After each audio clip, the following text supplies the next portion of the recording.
اعوذ باللہ من الشیطان الرجیم بسم اللہ الرحمن الرحیم اللہم صلی علی محمد و آل محمد۔ یہاں آپ نے اللہ کے بے شمار اسم اعظم پڑھے ہیں اور آپ نے اس کا ثواب حاصل کیا ہے۔ آج میں اسم اعظم رب کے ذکر لے کر آپ کی خدمت میں حاضر ہوا ہوں۔ کبھی آپ نے تلاوت قرآن پاک کرتے ہوئے سوچا ہے کہ اسم حاصل اللہ کے علاوہ اور کیا کیا ہے جو آپ نے بار بار اس کو استعمال کیا ہے؟ اگر اس کو دیکھا جائے تو مجھے اسم اعظم پروردگار یا رب اور اسم اللہ بے شمار دفعہ استعمال ہوتے ہوئے نظر آیا ہے۔ یہ بھی ہے کہ رحیم ہے، کریم ہے، تو ودود ہے، تو خالق ہے، تو اپنے شافی ہے۔ یہ اکثر آیتوں میں اس کے ذکر آئے ہیں، لیکن یہ جو رب کا ذکر ہے یہ آپ کو کئی دفعہ اس کو استعمال ہوتے ہوئے نظر آیا ہے۔ کہیں تو آپ فرما رہے ہیں کہ اپنے رب کی حمد کی تسبیح کرو، یہ مطلب یہ ہے، اور کہیں آپ اس کو فرما رہے ہیں کہ ہم نے آپ کو کوثر عطا کی، اپنے رب کے لیے نماز پڑھو، کوثر عطا کی اور اپنے رب کے لیے نماز پڑھو۔ تو یہ اسی طرح سورۃ مومن میں ہے، ربنا تو نے ہمیں اپنا رحمتوں کا ہم پر رحمتیں بھیجی ہیں۔ اسی طرح حضرت نوح کا جب طوفان ان کی کشتی طوفان میں پھنس گئی تو اس نے بھی اپنے رب کو پکارا تھا اور کہا تھا کہ تو نے ہمیں میری اچھی منزل پہ پہنچا دیا ہے۔ اسی طرح مختلف جگہ پہ نا آپ نے رب کا ذکر سنا ہوگا اور پروردگار کا سنا ہوگا۔ معنی کے حساب سے اللہ، رب اور یہ پروردگار شاید ایک ہی چیز ہو، لیکن اللہ نے مختلف مقام پہ مختلف جگہ پہ کچھ اور استعمال کیا ہے۔ کہیں رب استعمال کیا ہے، اپنے رب کی عبادت کرو، کہیں اپنے پروردگار کو پکارو، اور کہیں مطلب یہ اپنے اللہ کا ذکر کیا ہے۔ اللہ سب سے بڑا نام ہے، ویسے تو اللہ کے تمام نام اچھے ہیں۔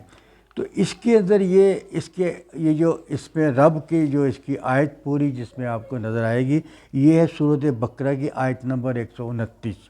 اس کے اندر مطلب یہ اللہ میاں نے بڑی فضیلت اور بڑی شان کے ساتھ اپنے رب کی شان کو بیان کیا گیا ہے۔ اگر آپ کسی پریشانی میں ہیں، کوئی آپ کا مسئلہ ہے، کوئی آپ مطلب حاجت ہے جو حاجت دور نہیں ہوتی، آپ اسم اعظم پڑھ کے اپنی حاجتوں کو دور کرتے ہیں نا۔ آج میں آپ کو اس لیے بتا رہا ہوں کہ یہ آپ رب سے اپنی حاجت کو بیان کریں، اپنے رب سے اپنی حاجت کو بیان کریں۔ اللہ میاں آپ کی سنتا ہے۔ یہ کہنا کہ اللہ میں نے میری نہیں سنی، یہ بالکل نہیں ہو سکتا۔ رسول کی حدیثیں بھری پڑی ہیں، اللہ میاں آپ کی بات کو سنتا ہے، لیکن اللہ میاں کہتا بھی کیا ہے اس کو بھی تو سنیں نا۔ اللہ کی آپ سنیں نا اور آپ کہتے ہیں اللہ میاں ہماری سن لے، یہ کیسے ہو سکتا ہے؟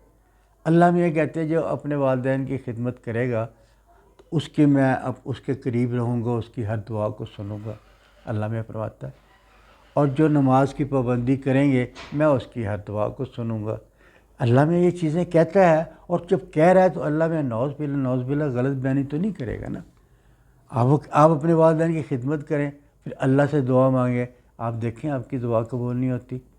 یا نماز کی پابندی کریں، نماز کے بعد آپ دعا مانگیں، دیکھیں آپ کی کیسے نہیں پوری ہوتی۔ تو یہ جو رب لے کر آیا نا، یہ اس کا اے ہمارے رب ہمیں اپنے فرما بردار فرما، یہ بھی ایک آیت کا ترجمہ ہے جو میں آپ کی خدمت پر کر رہا ہوں۔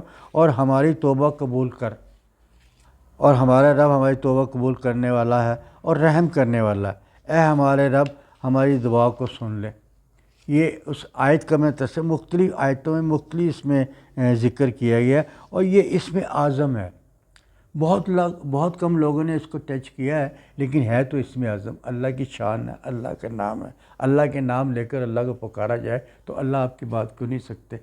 کوئی مسئلہ آپ کا ہو، کوئی پریشانی آپ کی ہو، تو یہ میں نے کہا نا کہ صورت یہ اپنے بقرہ آیت نمبر 129 کو آپ چھوٹی سی ہے، اس کو آپ ایک تصویر روز پڑھ لیں، اول آخر دوسری پڑھ لیں، اس کے 100 مرتبہ یہ پڑھ لیں، اس کے پھر دوسری پڑھ لیں، اور پھر اللہ سے کھل کر آپ اپنی حاجت بیان کریں۔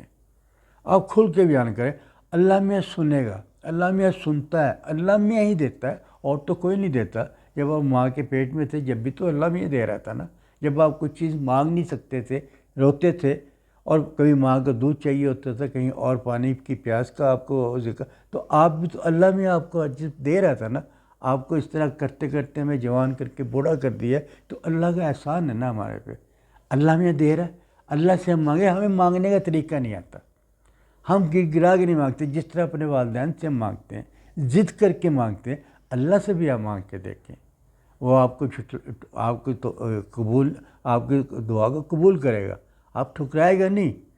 وہ 70 ماؤں سے زیادہ محبت کرنے والا ہے، وہ آپ کی حاجت کو ٹھکرائے گا نہیں۔ کچھ حاجتیں ایسی ہوتی ہیں جو آپ کو پوری کر دی جائے تو آپ کے نقصان میں ہوتا ہے۔ یہ بھی ایک باریک مسئلہ ہے کہ میں کس کی رزق کو کم کرتا ہوں، میں کس کے ساتھ کیا کرتا ہوں، کس کو میں اپنے قریب کرتا ہوں تو میں کیا کرتا ہوں، ایک دوسرا سبجیکٹ ہے۔ لیکن آپ اس کو 20 دن آپ اس عمل کو کریں، اور اس کے بعد اللہ سے دعا مانگے، روز دعا مانگے، 20 دن کے بعد آپ کی وہ حاجت ایسے غائب ہو جائے گی، پوری ہو جائے گی، آپ سوچ بھی نہیں سکیں گے۔ خلوص کے ساتھ مانگنا، گر گرا کے مانگنا، اللہ سے مانگنا۔ جو لوگ مجھے فون کرتے ہیں ان کی خدمت میں بھی میں عرض کرنا چاہتا ہوں، آپ مجھے کہتے ہیں کہ میرا یہ ہوتا نہیں ہو رہی میری دعا قبول، آپ گر گرا کے اللہ سے دعا مانگیں، ہماری کیسے ہو جاتی ہے؟ آپ اللہ کو سمجھیں، کرنی اللہ نہیں ہے، اور دعا ہی کے ذریعے کرنی ہے۔